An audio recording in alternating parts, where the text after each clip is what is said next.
Bom dia, oitavo ano, sejam todos bem-vindos a mais uma aula. Hoje é dia 28/7/2020, vamos fazer então o capítulo 8 do grupo 6, módulo 50/51. Farroupilha, Revolta dos Malês e Sabe Nada. Vamos falar um pouquinho agora sobre as outras revoltas regenciais. Farroupilha. Quando as principais atividades econômicas do Sul desenvolveram na criação de gado e produção de carne seca, que seria o charque, se viram ameaçadas com a concorrência platina. Por possuir baixas taxas alfandegárias, custava mais barato que o charque brasileiro. Os sulistas se rebelaram contra o Estado Imperial, iniciando a chamada Revolução Farroupilha, denominada farrapos, por conta das roupas peculiares utilizadas por esses revoltosos, onde ocorreu em Rio Grande do Sul e na Santa Catarina. Quem foram os líderes? Bento Gonçalves, Davi Canabarro e Giuseppe Garibaldi. Bom, resultado: com caráter separatista, os farrapos chegaram a fundar duas repúblicas na região sul. A primeira foi a República Rio-Grandense, com um movimento aí acabou sendo derrotado. Com os farrapos, todos os revoltosos seriam perdoados, anistiados, e as suas terras que haviam sido confiscadas seriam devolvidas pelo governo imperial. Já a Revolta dos Malês foi um movimento liderado por escravos muçulmanos que pegaram em armas com o objetivo de libertar Salvador e o recôncavo baiano, Aí a gente vê os principais líderes: Pacífico Litucamo, Manuel Calafante e Luiz Sanin. O resultado foi a liberdade de Germina Rosa de Souza. Contou aí com o seu ex-senhor sobre o movimento e a rebelião, que durou aproximadamente 3 horas e fortemente foi reprimida, dentre algumas penas. Então a gente vê aí que dentro desse resultado, a gente vai ter todas essas revoltas regenciais vão ter uma finalidade, seja ela qual for. Então vamos para a Revolta dos Malês. Revolta dos Malês aí foi então, como eu havia dito, a liberdade de Guilhermina Rosa contou com o apoio do movimento. A rebelião durou aproximadamente 3 horas e foi fortemente reprimida. Então a gente vê que esse período das revoltas regenciais vai ter um movimento de total instabilidade política e econômica no nosso país.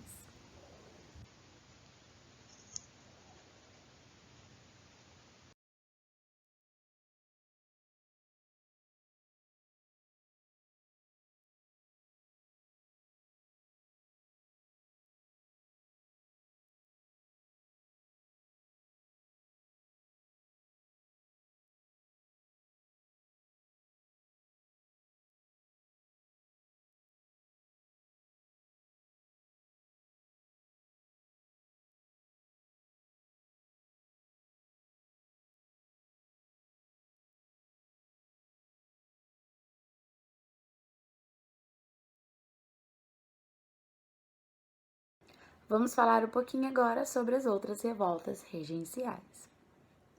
Farroupilha. Quando as principais atividades econômicas do Sul, desenvolveram na criação de gado e produção de carne seca, que seria o charque, se viram ameaçadas com a concorrência platina.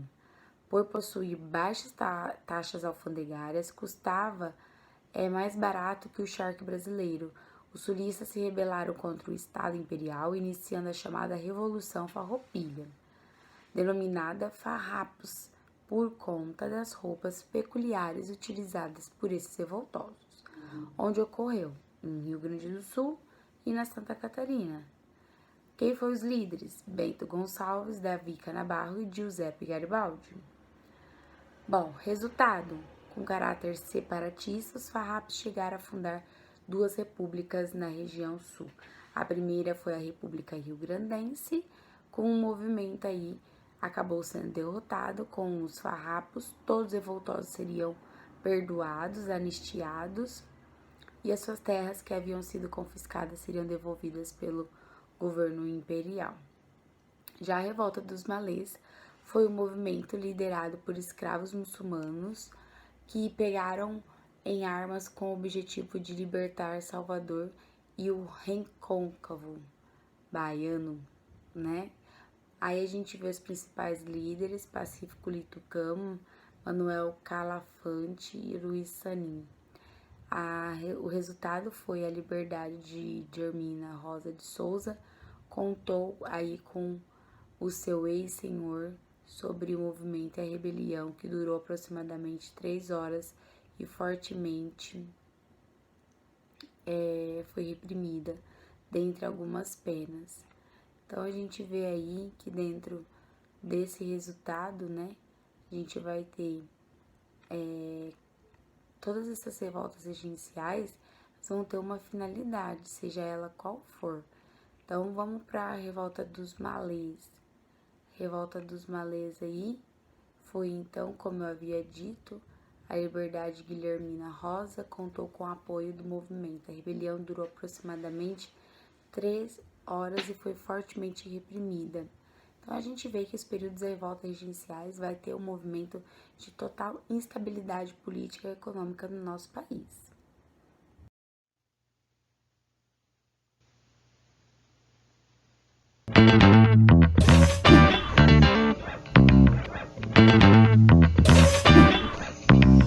Sejam bem-vindos ao Nerdologia de História. Meu nome é Felipe Figueiredo, formado em História, colunista, podcaster, youtuber e professor. E coloque seu abadá feito por um alfaiate e dê play nesse Nerdologia sobre as revoltas na Bahia. O atual estado da Bahia foi um dos primeiros núcleos da colonização portuguesa onde hoje é o Brasil. Por isso, não é de se estranhar que também tenha sido uma das regiões pioneiras no desejo de independência. 220 anos atrás, ocorreu a Revolta dos Alfaiates, conhecida tradicionalmente como Conjuração Baiana, em uma Bahia passando por muitos problemas.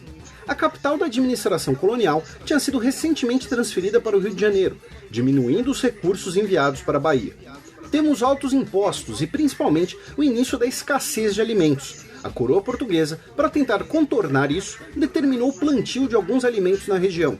Os grandes proprietários de terras se importaram zero com isso e continuaram no plantio de cana-de-açúcar, o negócio mais lucrativo do período.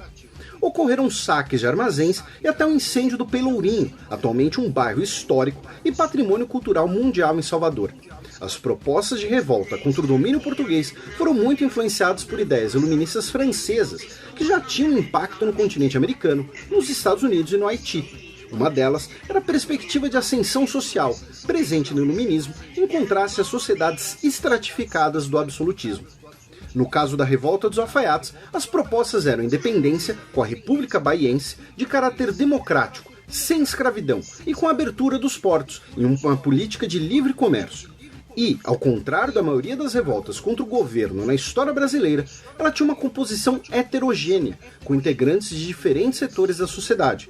Alguns aristocratas, como os da Casa da Torre, uma elite intelectual liberal e negros instruídos, como os alfaiates João de Deus Nascimento e Manuel Faustino dos Santos Lira, e os soldados Lucas Dantas do Amorim Torres e Luiz Gonzaga das Virgens.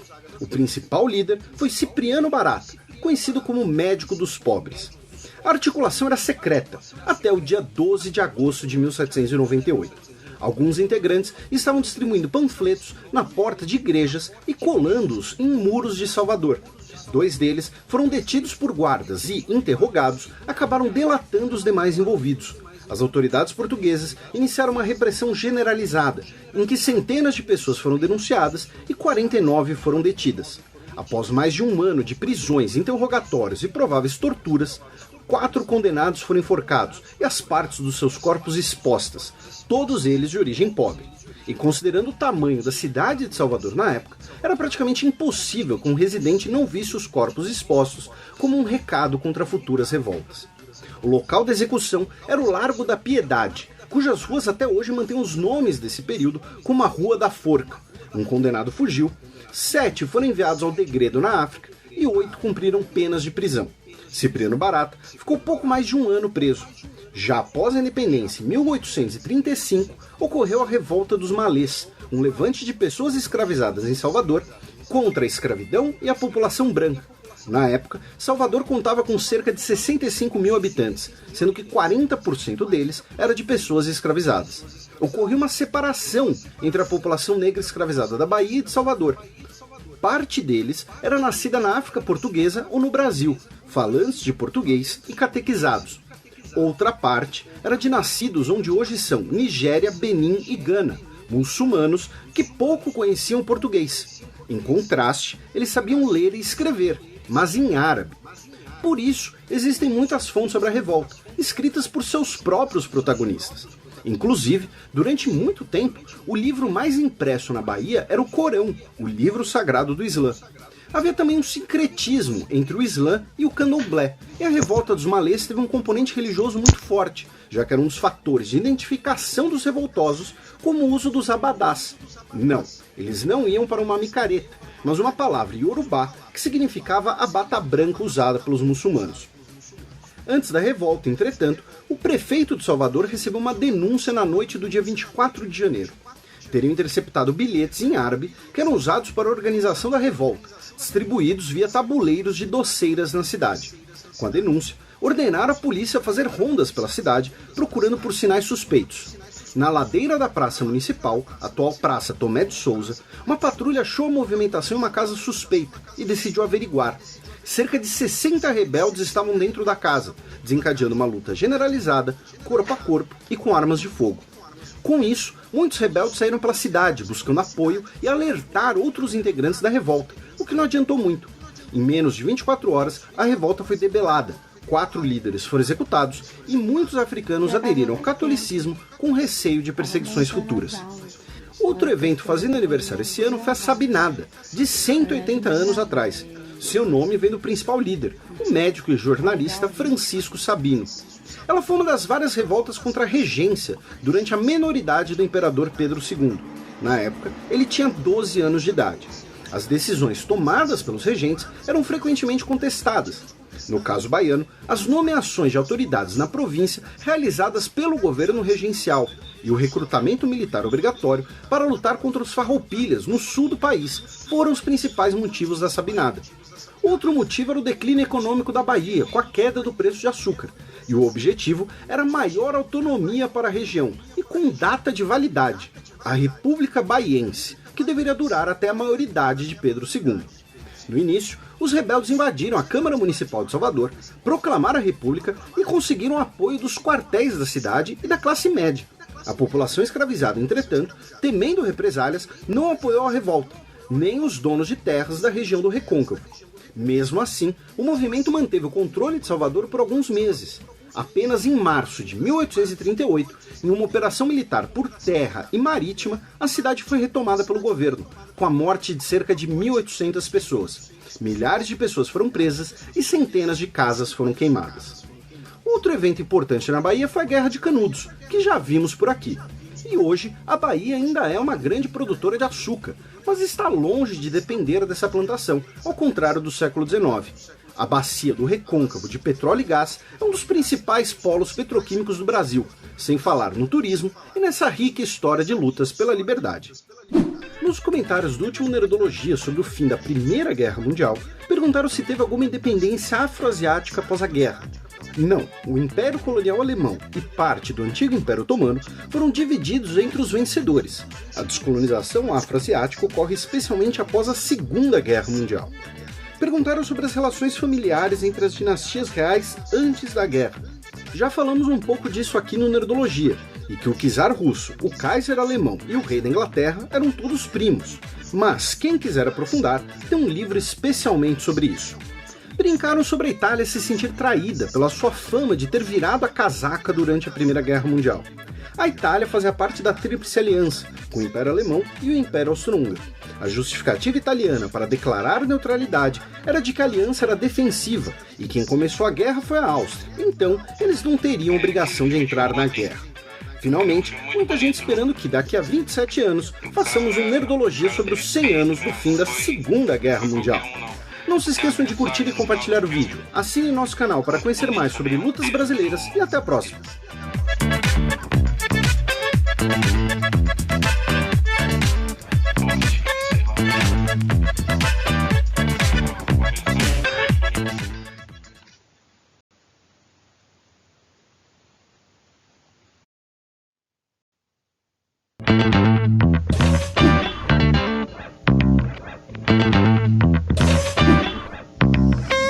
Sejam bem-vindos ao Nerdologia de História. Meu nome é Felipe Figueiredo, formado em História, colunista, podcaster, youtuber e professor.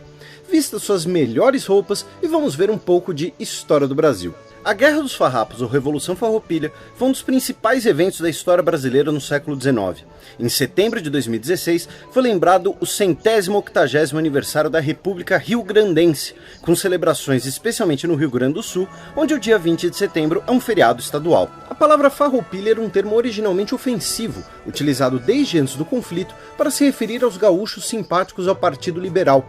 Farroupilha é alguém que usa roupas gastas, um maltrapilho, um ralé. Seus adversários eram os caramurus, próximos do Partido Conservador.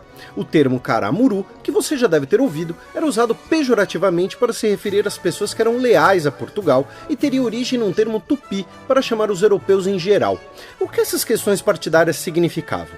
A primeira Constituição, de 1824, determinava que o Brasil era um estado unitário. O que hoje são estados e municípios e uma federação eram parte da mesma unidade administrativa, o Império.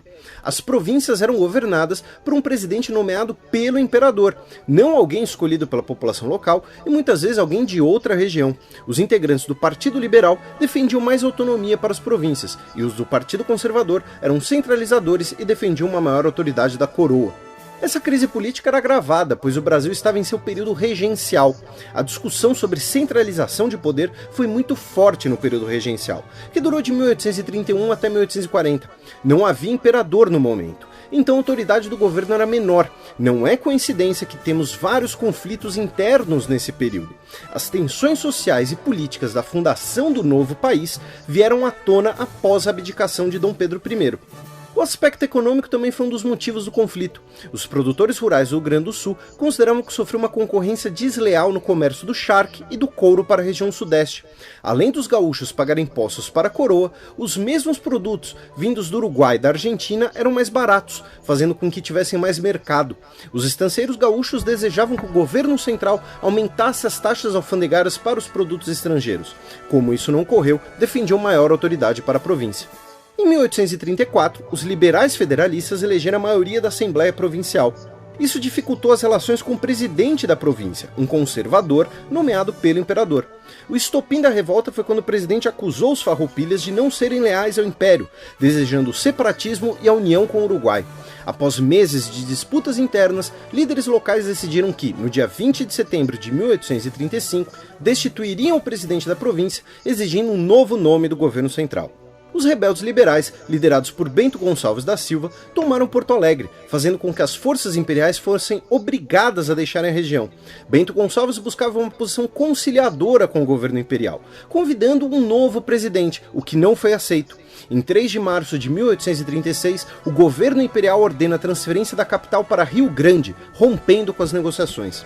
As tropas imperiais passaram a planejar a retomada de Porto Alegre, o que aconteceu em 15 de julho. Bento Gonçalves tentou reconquistar a cidade 2 semanas depois, mas as tropas farroupilhas foram derrotadas. Durante toda a guerra, Porto Alegre sofreu 1.283 dias de sítio, mas os imperiais conseguiriam mantê-la.